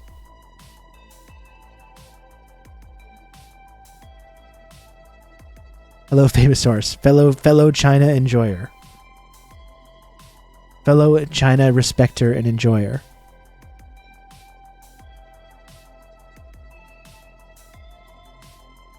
China good. That's what it was. That's what there was. Hundreds of people doing this in my mentions. I went full tanky on my professional account and included your China tweet. I got an Azov bro trying to set me straight about Xinjiang. Yeah. We're through the looking glass here, people. I got a Chinese robot vacuum and my brother was like, China will know the layout of your house now. I was like, good, I hope he comes and saves me. Seriously, it's like with TikTok. They're going to get all your data. It's good. I want them to have me. I want them to have my data so they know that I'm one of the good, respectful Westerners. Even if they don't have my data, I'll just give me an address. I'll send them my data. They can have it. I want them to have it.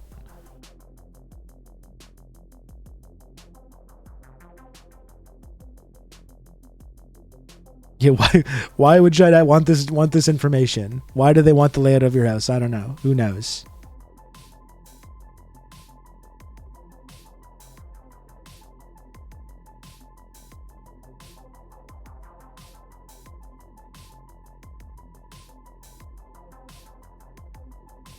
You can count on me. You're going to have good old Rob to talk you through all this. They need the layout of my house so they can rescue me. Yeah. Thank you, Sam. Sam, did you do a cursed face swap that you want me to display in exchange for that sub?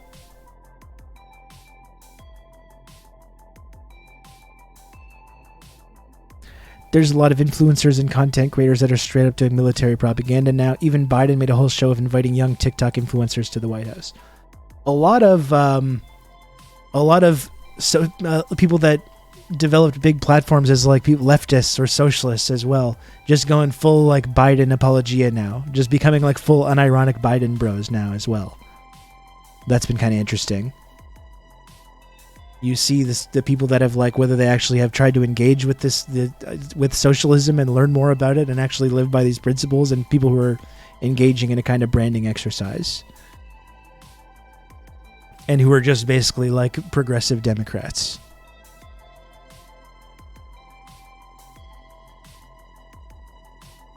Leftists sure love this guy who's basically to the right of Reagan. Or like I don't want to get into this now because I'm leaving in a couple minutes, but like the whole thing about Biden's ended all the forever wars, right? I would like to do a longer segment on this concept and look at the way that the Biden administration has like rolled back drone warfare and like actually engage with this a little bit, because there's people saying you've got no credit for it. They got no credit. They've ended all the wars. Anti-imperialist Biden's ended all the forever wars. Meanwhile, you got one proxy war going on in Ukraine. They're trying to provoke another one in Taiwan.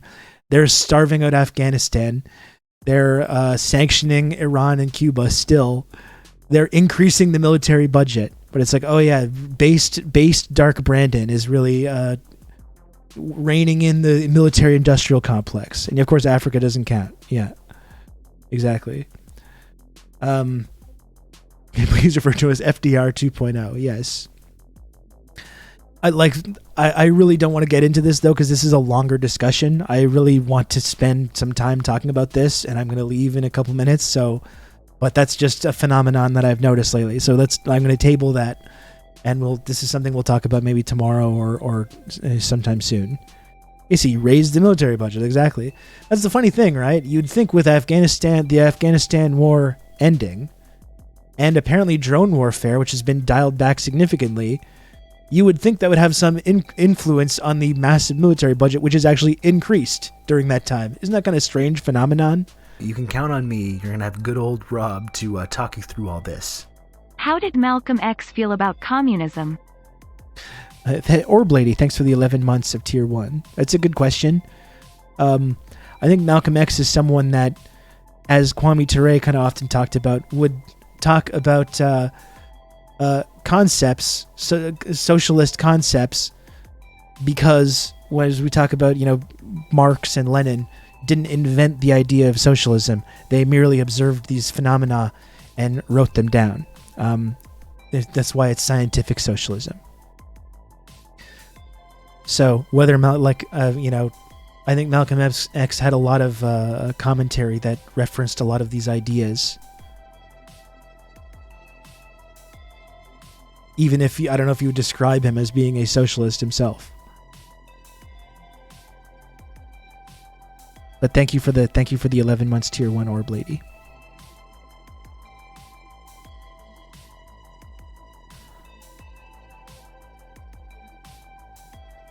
Also notice how streaming services and a lot of actors are doing these military type movies. There's a lot of funding for that, particularly the anti-vax types who struggle to find work because they won't get vaccinated. Is Miles Teller an anti-vaxxer as well? Jesus. Malcolm was 100% on that path. Yeah, and that's exactly one of the reasons he was taken out. But that's the stuff about the films, the military type movies. I mean, that's always been around. Like, that's always been the case. But I think the way that it's completely, even there was times like in the 70s and 80s where it was kind of normal That's to be. no malarkey. It was kind of normal to be critical of the military establishment. Now all that's kind of gone away. Now it's like it's just complete. All our like military movies are just complete fucking CIA approved propaganda. Thank you, Ice Tray, for the 15 months Tier 1. I appreciate that. Thanks. Very, very kind of you. And we hit the sub goal. Look at that. Hit the sub goal. Wonderful. Slub goal reached. We love it. We absolutely love it, folks. And again, chat, I really do appreciate the fact that people have been coming to hang out and support the stream and the kindness you've shown me over the last couple days, and even when I was sick. It's been very, very much appreciated, and it means a lot. So thank you. Speaking of ads, YouTube is very forcibly pushing the China's collapsing in 45 days. That's the amazing that copium. That's the amazing copium videos. Any day now. Any day China's going to collapse. It's on the verge of collapse any moment now. And when you look at those videos too, it's just like millions of views. Like, the YouTube algorithm is picking up on those. There's a big, and other content creators notice that as well, and then they get in on it also. As soon as you're well again, the bullying will resume. Oh, don't worry, Red Scary. But when you were gone, the people were still contributing to the bullying, so that has actually never ended. So, no problem there. They also say China's censoring me. Please like and share. Yeah.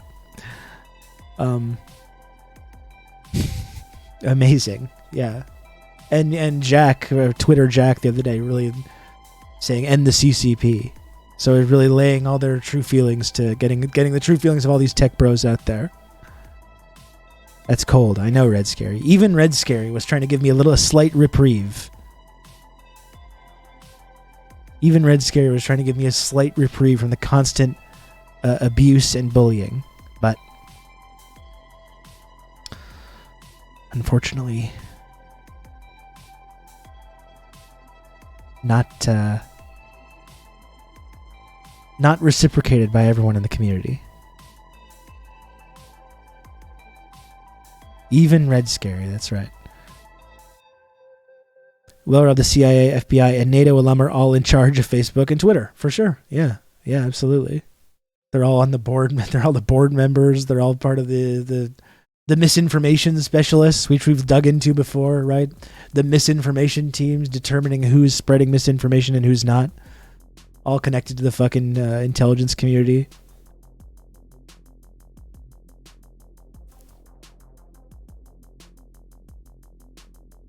Have fun harvesting your maple syrup or whatever. I will. Thank you. I will do that. The U.S. has been through multiple crises of capitalism, but one crisis in China will cause them to collapse. Yeah, absolutely. If there's ever one protest in China or Cuba or anyone else, that's a sign that it's on the brink of collapse. But of course, the constant protests and the constant crises or corrections, of course, the economic corrections that we experience, that's all just the sign of a healthy system that just needs to perpetuate indefinitely.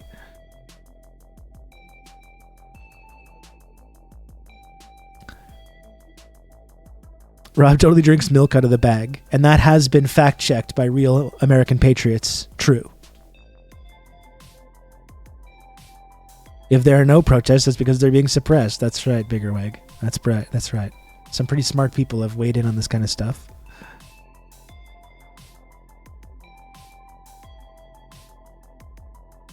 Nothing they can do to win.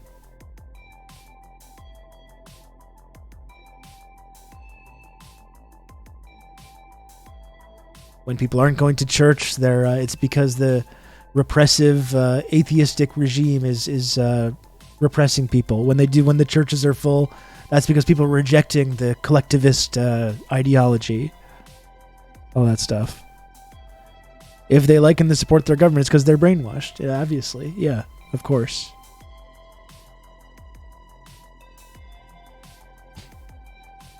Of course. They're just forced to go for PR. That's right.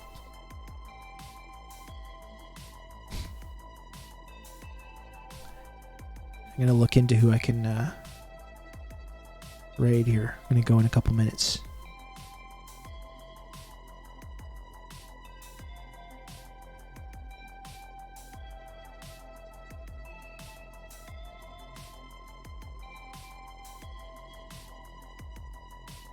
Long lines in front of markets in China. Brutal zero COVID policy.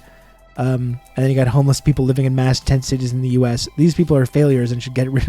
We should be gotten rid of by carrying them to another town by buses. Yeah, that's right.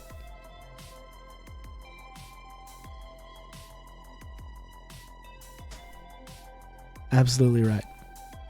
Funny how all that works. So I should be back tomorrow, folks. And in fact, I'm gonna transition to the different music now. I just played my theme song the entire episode. I played my theme song for this entire episode of the stream. Really, I know I just said this. I don't want to lay this on too thick, but just the fact that I've been doing these shorter streams and the fact that people have come and I've been able to meet the sub goal and stuff really, really means a lot, folks. Like, I can't stress this enough. Really, really means a lot. So thank you very much. I will be back tomorrow. I'm not totally sure when. Probably around the same time. Again, for the next couple of weeks, it's just going to be a little bit sporadic. Until my kid is back in school. So you'll just have to kind of bear with me over the next 2 weeks while I try to still do the stream in the face of all these various things going on.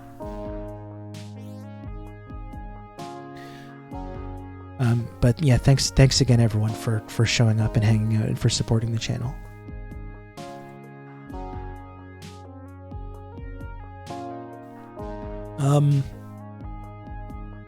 So who do we got here? I could raid Matt Binder.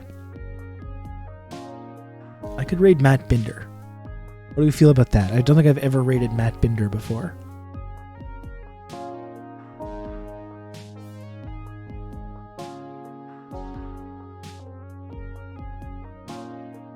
Thank you, horse. I'm trying. I feel mostly better. And in fact, I tested today and I think it was negative today. This is the kind of tricky thing. I think after 15 minutes, I'm pretty sure it was negative, but then like I checked a couple minutes later and I saw a slightly faint line. So I don't know if I'm still even positive anymore. Remember to go get some edibles. I don't even know if I can. I don't know if it's legal in Quebec. I wonder if I could order them.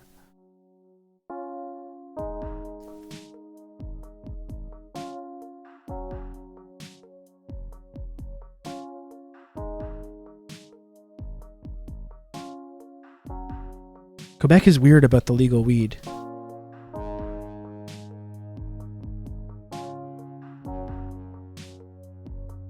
Heard from a friend you can order them online.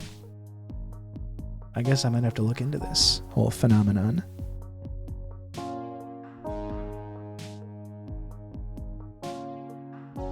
Pretty sure edibles are legal in Quebec, but I don't know if you can get them at the SAQ. Or that's the... whatever the fucking weed service is.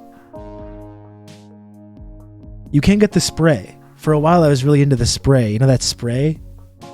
For a while, there was a time that I was really into that. I was always doing that. The SQDC, that's right. I wouldn't get it from the place that I get auto insurance. I wouldn't get edibles there. I was a big spray head for a while, it's true. So yeah, I'll be back tomorrow, friends. Thanks for hanging out. I'm glad we could do this again today. Maybe I'll try to actually talk about some of the serious geopolitical news stories and issues that we usually talk about on here. But it was a pleasure. Thank you again, everyone. Don't want to lay it on too thick, but thank you again. I'll see you tomorrow. Talk to you then.